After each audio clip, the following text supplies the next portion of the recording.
different areas in which they will be working and the processing of donations. The size of your event and number of teams will determine the number of volunteers you will need to have trained and ready to go. Depending on what you do at your bank night A, you will need volunteers trained to greet the team captains and collect the donation envelopes, distribute t-shirts, handle campsite selection procedures, answer questions about the event, verify donation envelopes, process donations, and take donations to the bank, office, or other secure location. For a large event, this may require 20 or more trained and ready volunteers, so be prepared.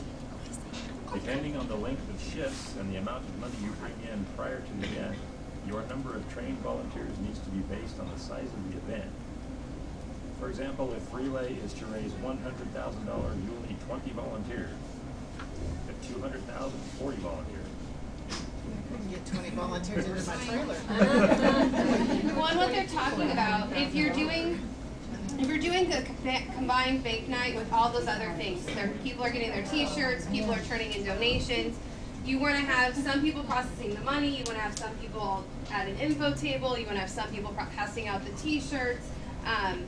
Again, the more people just makes it more secure. You're not going to have money piling up next to you while somebody else is trying to hand you another envelope and trying to process. It's a really good idea to have somebody doing the double count at the front, like checking the envelope and matching tapes, and then sending that envelope to the back so that they can separate it out into the baskets and do the batch report. So 2 different sets. I know in some accounting crews that's not ideal because you only have a couple of people in accounting. That would be when you want to call me and say, can you be our 3rd, 4th, or 20th person as a volunteer at our bake night or something like that.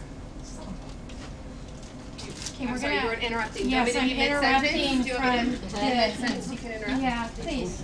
Team captain versus... Okay, I'm interrupting. Is there an Eric in here? Damn it, I knew it. Okay, all right.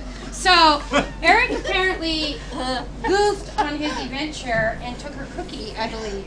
And her chips, too. And her chips. So we are from the lovely event chair relay world, and we do things like this to people. So you must wear the hat. Oh, my. Compliments of Sarita. And we're going to leave that there so you think about what you did.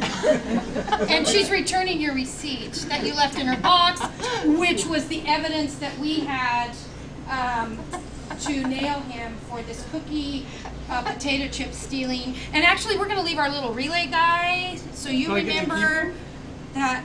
Well, I don't know. I'll have to think about that if you think about what you did.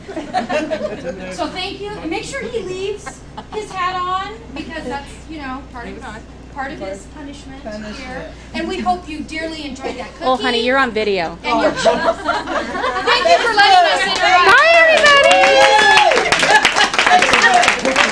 Now think about before you do anything to your event chair. We have each other's back. Yeah, she said that you were her partner. Yeah.